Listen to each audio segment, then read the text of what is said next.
about to listen to the Dr. Daliah Show. Sassy, stimulating medical talk radio. Any medical advice Dr. Daliah Wax gives on her show should not be substituted for an actual visit to your medical provider. And now, here's Dr. Daliah.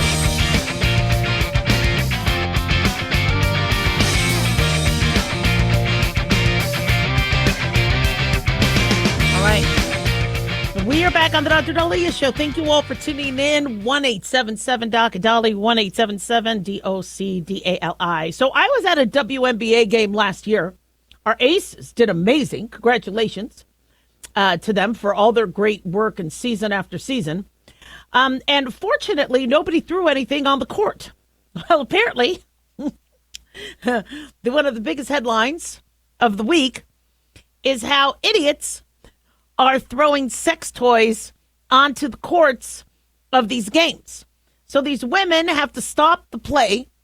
The ref has to blow the whistle, go over, find gloves, pick up the said sex toy, and then remove it. Now, some of the players are just kicking it off the court, but because there's some concern that people don't know if it's used or not, there does have to be some cleanup. And a lot of giggles, a lot of laughs. People think it's funny, right? Because you see this big, neon green or whatever the color of the day is. But there's a little bit more backstory to it from what we're hearing.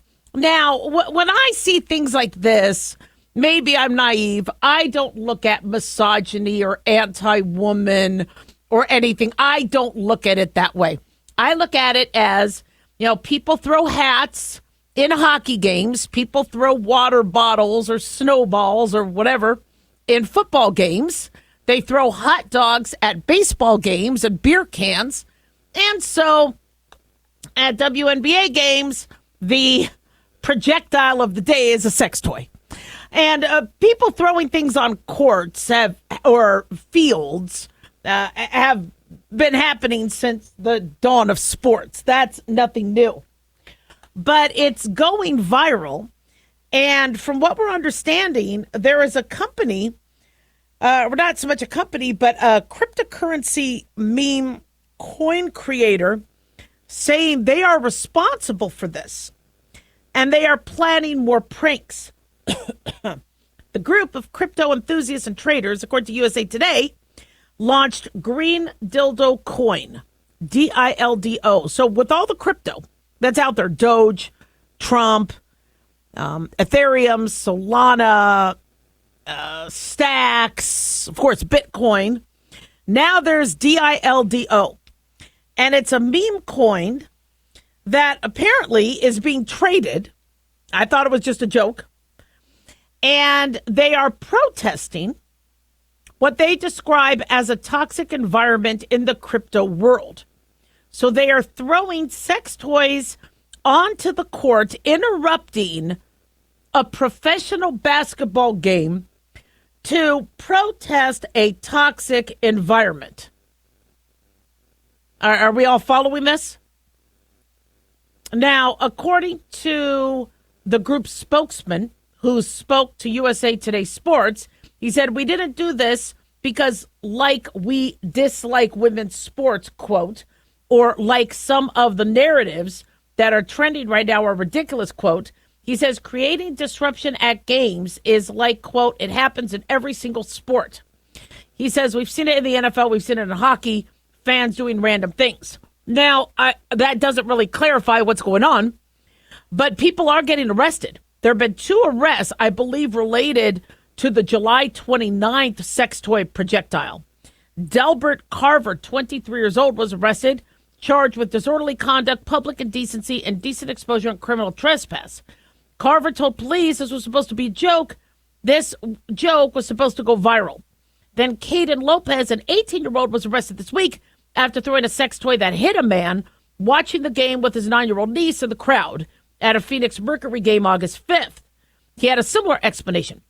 It's a stupid prank that was trending on social media. He bought the sex toy the day before to take it to the game. I mean, don't you guys have anything better to do? Here, I got an idea. Watch the game. Just watch the game. It's entertaining enough. You don't need to interrupt the game by throwing things on there. I mean, are the athletes in danger? They could trip. I think any projectile could cause harm. So, yes, I think somebody throwing a projectile towards players on a game should be arrested. Absolutely. It's inappropriate, and it can be dangerous. Now, some of these sex toys might be of a certain weight, of a certain durability, might be very hard as opposed to soft. And so these things could, yes, with gravity and whatever other forces, I forgot my physics classes, what I learned there, can cause trauma. So as far as I'm concerned, yes, I think an arrest is warranted. Apparently, there was another issue during the Atlanta Dream 77-75 home loss to Golden State Valkyries. A fan threw a green sex toy onto the court, caused a stoppage in play. The official kicked it off, and then a police officer got involved. So listen, all right, there's been a lot of concern over the safety of our WNBA players. There's been a lot of fights. Caitlin Clark has sustained injuries. Many of the other players have sustained injuries. We don't need the fans participating in this. But on the flip side, the psychology of throwing something on a field that makes everybody giggle, I see why it's going viral. And people want to take credit for doing something. You see, my claim to fame was I take credit for the Running Rebels winning the national championship and making it to the Final Four 2 years in a row in 89 and 90. Why? Well, the reason why I take credit, not because I played, but because I sat behind the backstop, and when the opposing team would be, at the basket, I would start the countdown sooner than it needed to. So I would go 5, 4, 3, and then everybody else would join in, but there were still 12 seconds on the clock. So they would throw a bad basket. And then, of course, the Rebels would get the ball, either make a basket or whatever. And I kept doing this at every game. And so I feel like I get some credit. So I do like the bragging rights. But for those of you throwing sex toys, stop it. It's stupid. 1-877-DOC-DALIAH.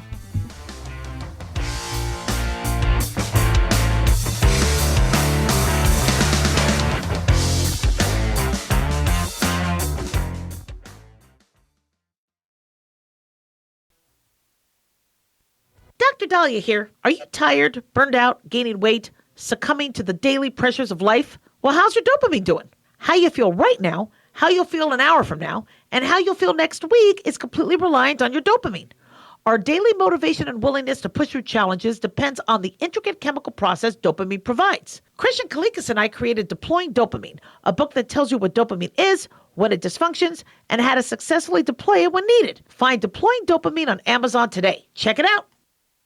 Carl Amari here to tell you about our newest website for old-time radio lovers. It's 100radioshows.com. At this site, there are 5 old-time radio shows waiting for you to download free as our gift to you, and be sure to browse the additional 700 old-time radio shows available to you for 70% off by using the promo code RADIO at checkout. This is a limited-time offer, so log on to 100radioshows.com. That's 100radioshows.com. Hi, it's Mark Falter, host of the Financial Fitness Show. I strongly believe that no one should ever pay 1 penny more in taxes than they are legally obligated. Unfortunately, for most hardworking Americans, this just isn't the case. Why? Because most people spend more time planning next weekend's getaway than trying to ensure they're going to pay less in taxes. My financial fitness team has put together some materials that I know are going to help you. It's the Tax Savings Kit. Tax Savings Kit includes 3 things: free tax analysis, top 10 ways to pay less in taxes, and an investor's guide to taxes. Now, how do you get it? Simple. 866-764-2635. Again, 866-764-2635.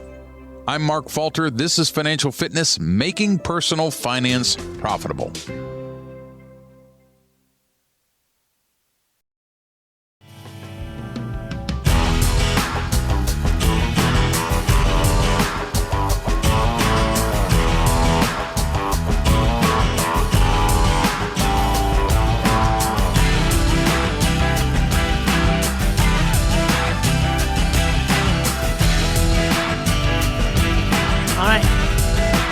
back on the Dr. Daliah Show. Thank you all for tuning in. 1-877 Dr. Daliah, 1-877 DOCDALI. Big thanks to Talk Media Network for making the show happen. Big thanks to Daniel, our producer, and big thanks to y'all for tuning in. We really do appreciate it. Don't forget to follow us on Twitter or X at Dr. Daliah, Facebook, The Dr. Daliah Show, and on YouTube, click like and subscribe. So we're getting a little bit more information on the Fort Stewart shooting.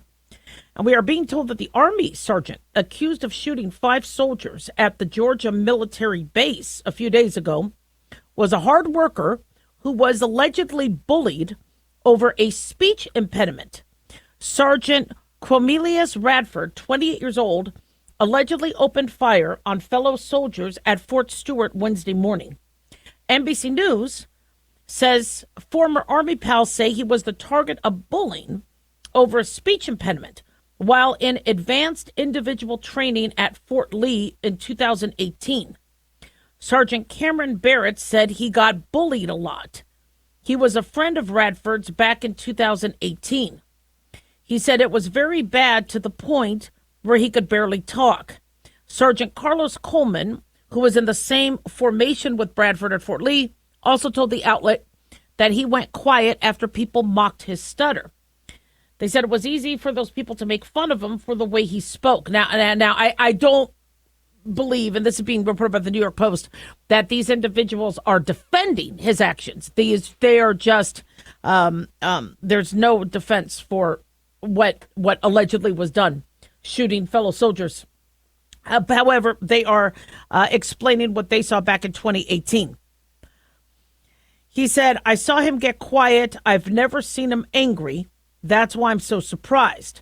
A former co-worker, Cassandra Cobb, described Bradford as a hard worker who would goof around during lunch breaks with her. And all 3 said they were shocked when Bradford was identified as the active shooter at the Georgia base. Coleman wants to know, I just want to know what pushed him to that point. Now, Radford posted on Facebook on January 28th that a loved one was killed in a wrong-way car crash. The accused mass shooter wrote that he cried and drank alcohol to make that pain go away. Now, prior to the shooting, Radford was arrested for driving under the influence in Hinesville, Georgia, which is a small town near the base. He then sent a cryptic text message to his aunt just before the shooting, saying that he loved everybody and that he'll be in a better place because he was about to go do something. Gosh, these texts are crazy. And I mean, if you received that text, would you have thought he was going to shoot somebody? See, now being Monday quarterback, I'm like, any text like, things are going to change. I'm about to make a difference. I'm about to do something. Now I could see why maybe would start thinking that. But you could look at that going, he's about to do something. I don't know. I would have red flags, but it's always easy being Monday morning quarterback. His father, Eddie Radford, told the New York Times that his son had been seeking a transfer off of Fort Stewart after experiencing racism at the base for years. The accused shooter, enlisted in 2018, had been stationed at Fort Stewart since 2022.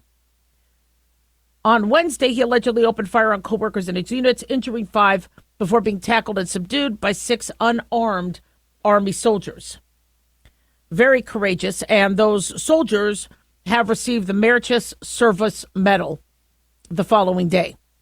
All injured soldiers are transported to Wynn Army Community Hospital and are expected to recover. So when you hear something like this, and I understand it's, people can start to try and be their own detective and investigative work and say, well, that's what it was. He shot his bullies, or he shot, we still need the whole story. We still need to understand. And somebody being bullied, unfortunately, has been a common thread. When you see school shootings, when you see workplace shootings, it's somebody who felt wronged. Now, I'm not saying that was the complete motive. There might have been another motive. But somebody being rejected, such as we've seen ex-spouses or ex-boyfriends or girlfriends come and attack their ex.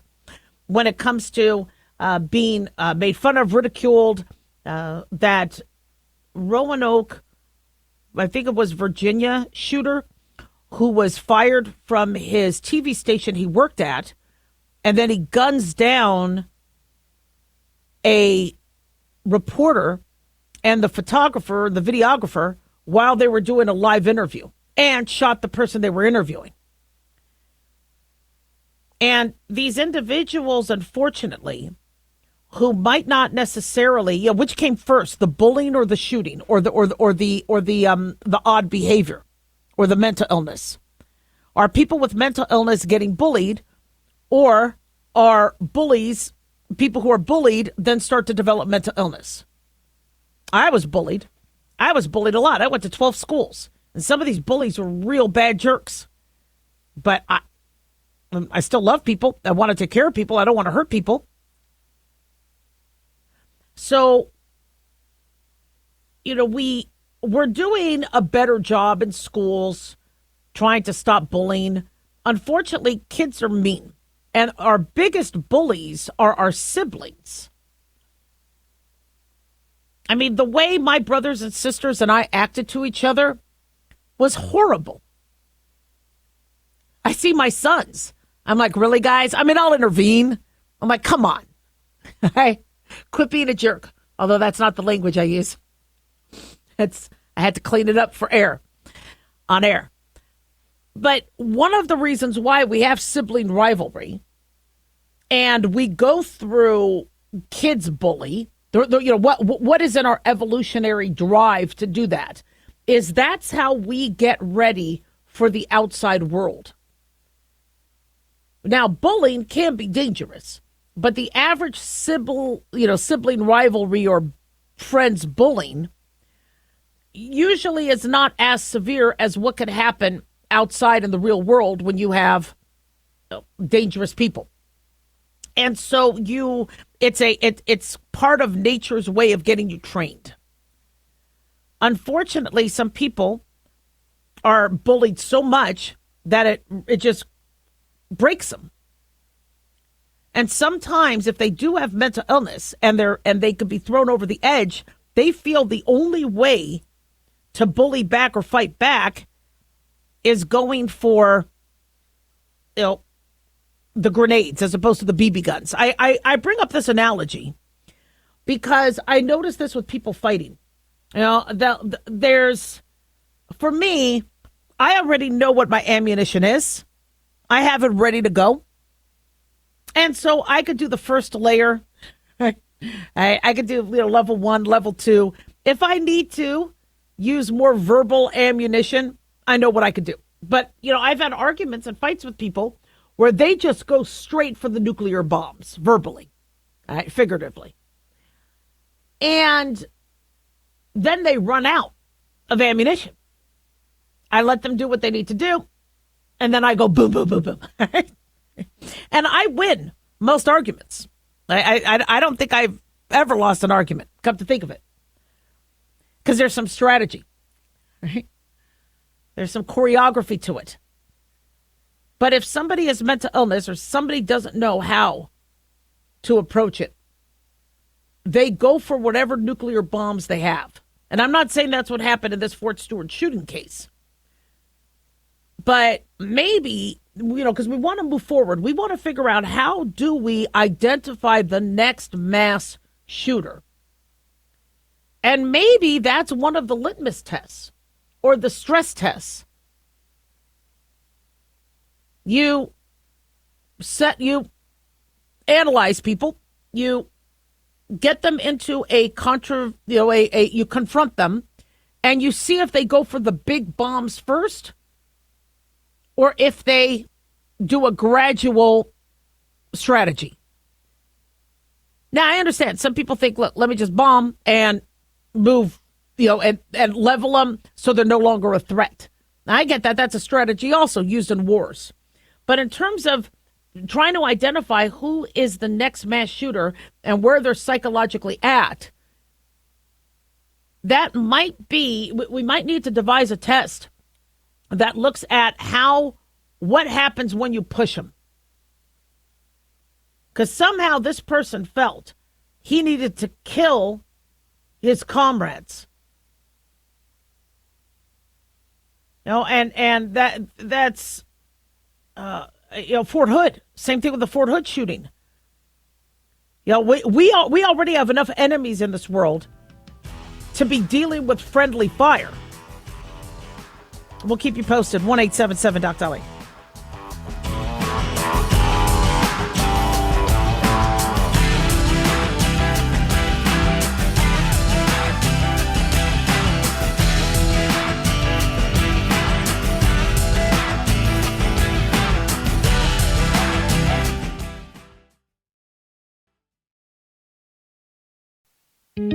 Looking for a gift that can actually help secure someone's future? It's Mark Falter's new book, Common Sense Income Strategies. It makes the perfect gift for that special someone in your life. Mark has helped thousands of hardworking Americans secure their financial future by using time-tested strategies that continue to create wealth, whether the market is up or down. Strategies that will make perfect sense once you take the time to read this powerful book. Common Sense Income Strategies brings to you what Mark has been teaching in person and talking about on the radio for decades. You've worked too long and too hard not to see the fruits of your labor. To learn how to receive your free copy, call 866-764-2635. That's 866-764-2635. Secure your future with Common Sense Income Strategies by Mark Falter. Again, to learn how to receive your free copy, call 866-764-2635. That's 866-764-2635.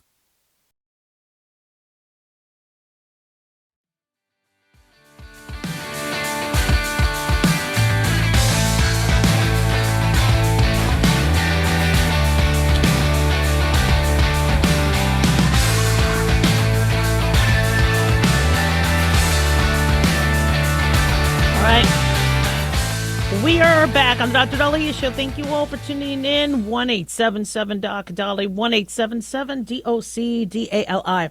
So if you are anything like me, you are worried about retirement. I don't see how I could retire. There's no way. With food prices and house and mortgage, and every time we finish paying off a car, something happens to it. I don't know if I told you. My husband had a truck, paid off. We buy used, so we're able to pay it off sooner than what a new car would be. But he had a truck, paid off, everything good. And he tells me that while he's driving down the highway, it just stops. It's like electrical failure. And I'm like, are you kidding me? What? And he said, yeah, this is the second time it happened. Oh, you're just telling me about this now? Well, he's telling me about it now because he wanted me. See, my husband knows how to, I might know how to work my husband, right?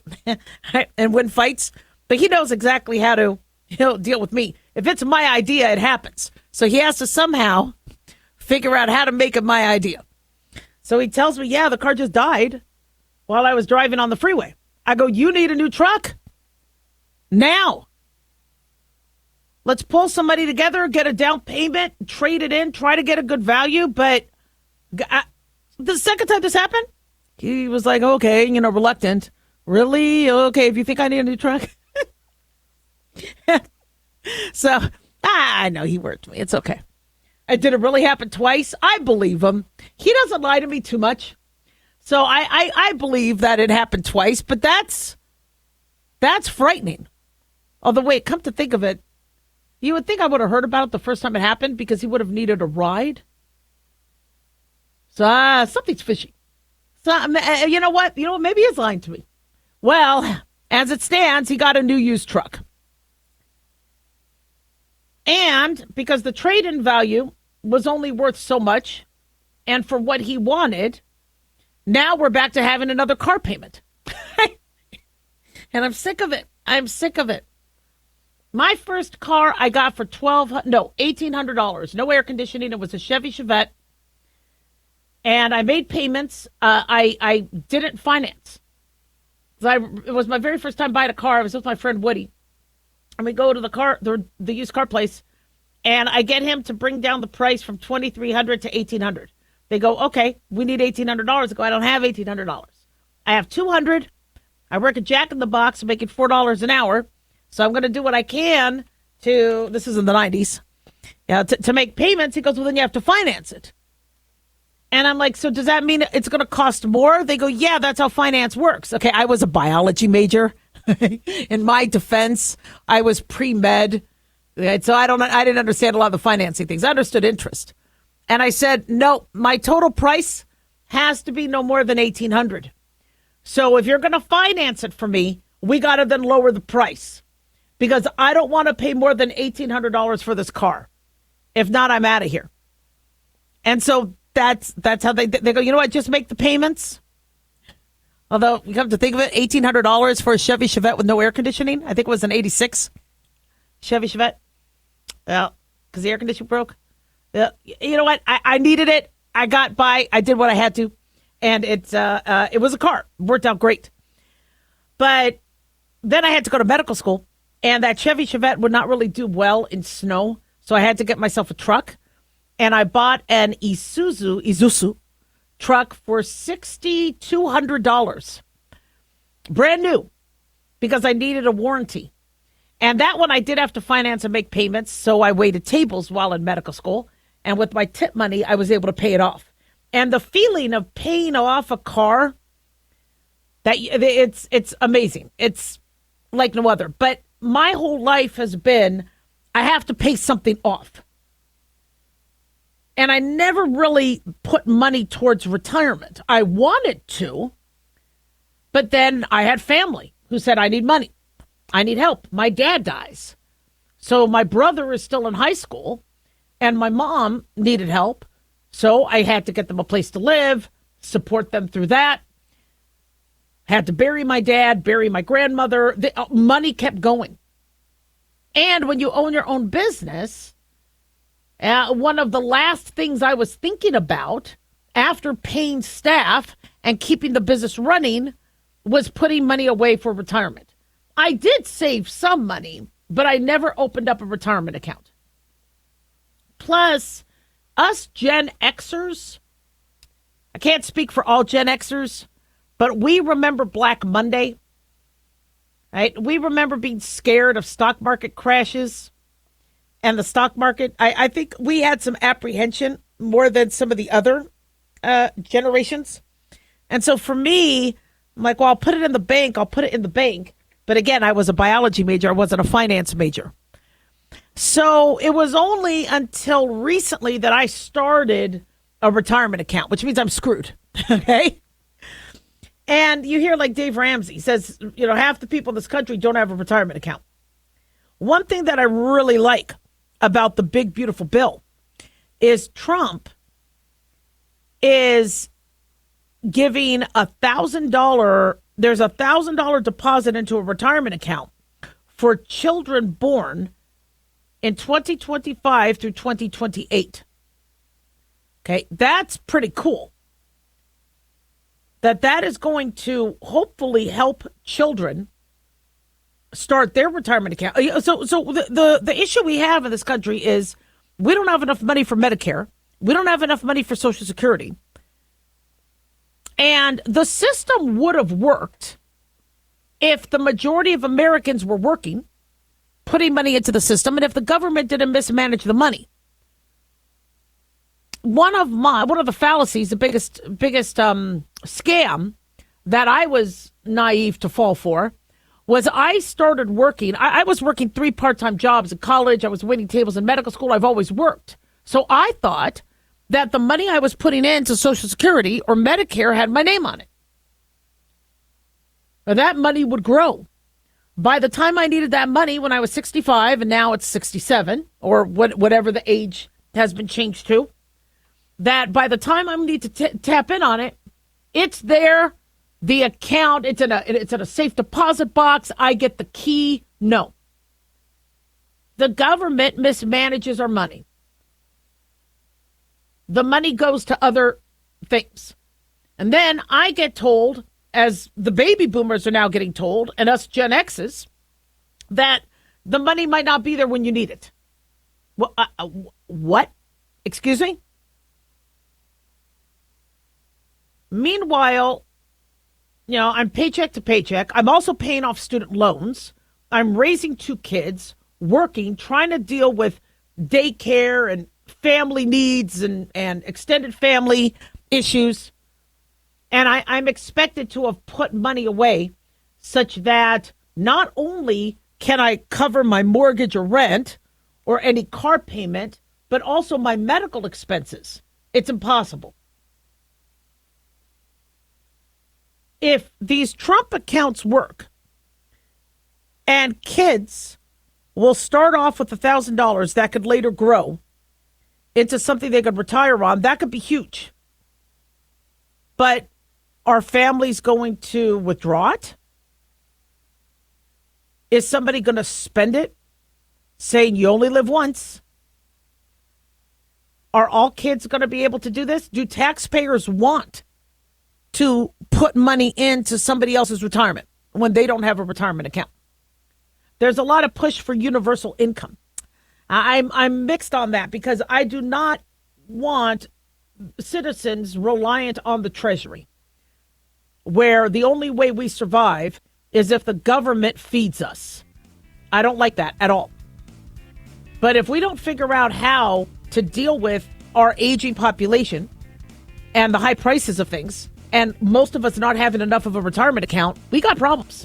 1-877-Daliah.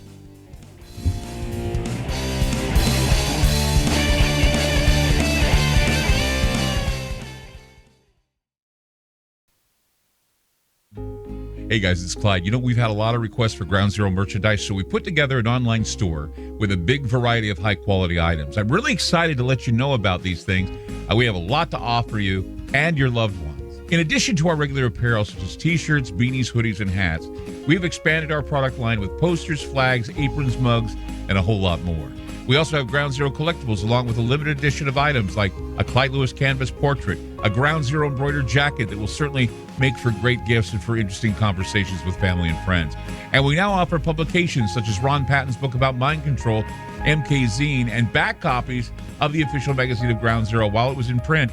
Paranoia, the Conspiracy Reader, also coming in 2023, are updated and revised books that I've written. There's a secure and easy-to-use shopping cart for your purchases. So shop today at our official store by going to groundzeromerch.com. Again, that's groundzeromerch.com. Hey, America. How tired are you of mainstream corporate media's biased narratives and manipulated news?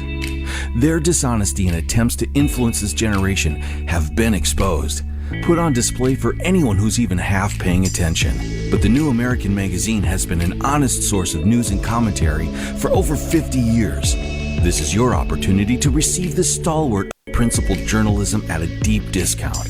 Picture a beautifully published magazine arriving at your doorstep twice a month, packed with insightful stories written with integrity. It's also available digitally on the New American's mobile app. Get up to speed with intelligent coverage from a freedom perspective. Right now, for a limited time, the New American is available to radio listeners at a 25% discount on a new subscription. Visit thenewamerican.com/radio25 and receive 25% off. Subscribe today at thenewamerican.com/radio25.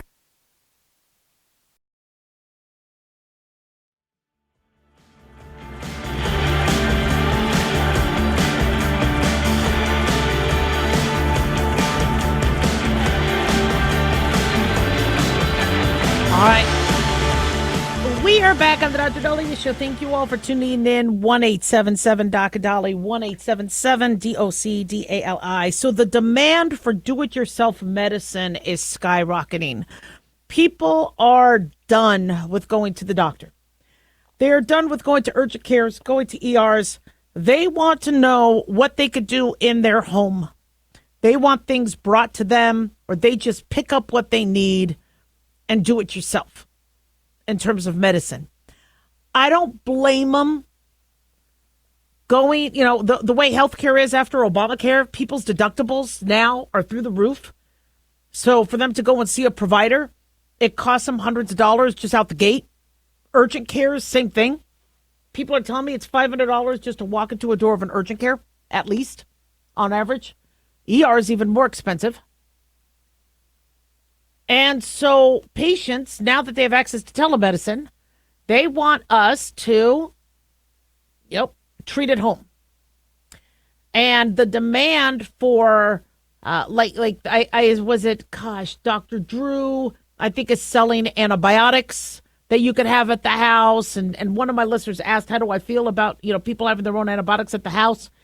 For those of us that have kids, having extra antibiotic eye drops, right, when they get an eye infection is very handy.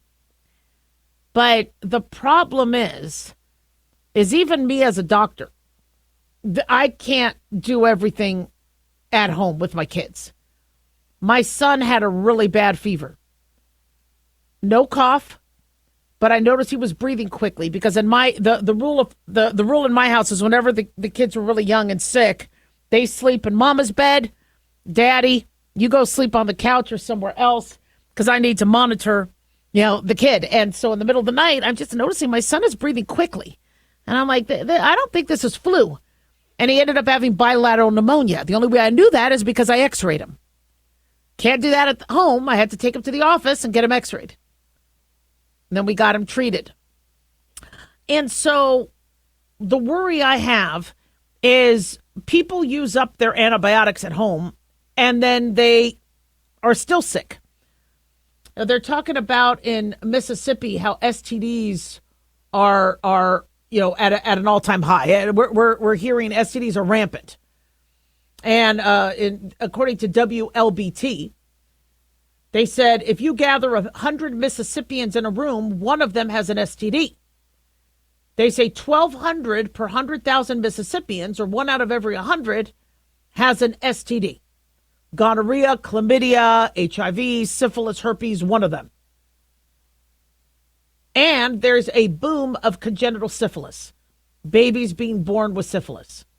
According to a 2023 report from the CDC, Mississippi ranked 3rd in the country for reported cases of primary and secondary syphilis, ranked 5th for gonorrhea, 2nd for chlamydia.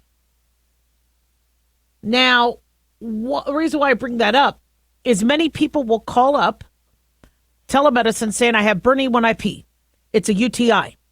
So they take a medicine for UTI. They ask for one, they get it, or they buy it online, or they get it from these, you can buy antibiotics and you'll have your home medical kit with the antibiotic.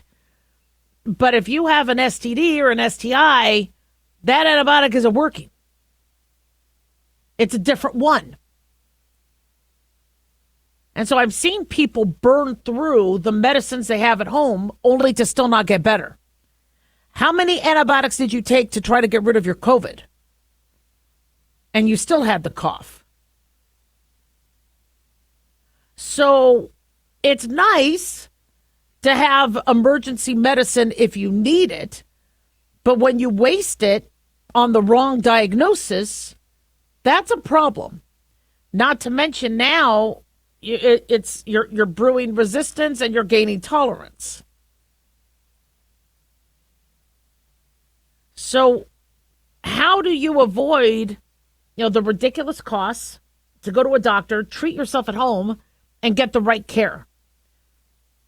One issue we have that's complicating matters is the writing off of the medical debt. At its surface, it sounds amazing. If you have medical debt, it doesn't count to your credit score. So people are noticing that there's no consequences. It gets written off. On the surface, that sounds wonderful. But what that is now translated into is you don't get to walk in to an urgent care or a doctor's office without emptying your pockets. And can you blame these companies? If people aren't paying the bills, if people aren't paying, you could only see patients for free so long before you have to close the doors. That's what happened with us. I could have maybe lasted one more year, but when I got a teaching job, I bounced. You could only do so much giving free care. I want to give free care, but with no money coming in, I got to pay the rent. Nobody was giving me free rent. Nobody was giving me free staff. Nobody was giving me free malpractice insurance or free workers' comp insurance or free supplies. So if an urgent care thinks you're going to thumb your nose at the bill because it doesn't affect your credit score, they're going to say, you know what, we're going to collect up front. So now it's even harder to go to the doctor and get seen. So I think the best plan of action, because I want you all to get the care you need, is one, please, for the love of the Lord, get yourself a primary care physician or provider. Sit down with them and explain the situation that you're in and say, look, when I get sick on a Saturday night, doctors used to have on call. I know people would call me all night long on a Saturday night and get prescriptions for free because we would take call. We don't do that anymore. Doctors are done working for free, although now they're paying for telemedicine calls. They wouldn't pay when I did it. But say, look, if it's a Saturday night and I can't get a hold of somebody, yet the emergency room or the urgent care is so expensive, what do you recommend the best plan of action is? Because I can't afford to drop $500 at an urgent care. And talk to them about options. If you have some chronic or recurrent conditions, sometimes urologists, let's say you do have true UTIs that are not STDs or interstitial cystitis or prostate issues, sometimes the urologist might work with you on having a standing order for a medication. But if you don't have a primary care provider, you don't pay the primary care provider's bills, you are kind of out there loose, your only options are urgent care, ER, or telemedicine. But we will be moving towards a system where you do things at home. In fact, your hospital stay will be at home. Not if it's a ICU or IMC level hospital stay, but the medical home is going to be is evolving at a very fast rate, where people are saying, look, if there's no place for me at a hospital bed, let me treat myself at home. How can I treat myself at home so I just don't die because there's no hospital bed? And I support that because there's not enough hospital beds. We saw that during COVID. So how do you turn your home into a hospital, into a mini urgent care? There's going to have to be services where doctors come to your house. Well, how do we do that? Where they're safe and they don't get attacked or raped. You know, when I was in training, I told my husband, we were still doing house calls. And I remember my attending saying, stop by their house. This is their medicine. Give them. I remember my husband going, oh, hell no. You don't go to a person's house. It's not safe. So if people are going to eventually want to do it yourself or, call me or come to my house and let me do it here, they're going to have to revamp a lot of things. We're going to have to figure out how to have safety measures in place. We're going to figure out how to have liability measures in place. Because if you're not going in, a doctor's not going to necessarily want to be responsible for you doing your own care. And we have to figure out how to get health care cheaper. 1-877-DOC-DALIAH. Don't go away.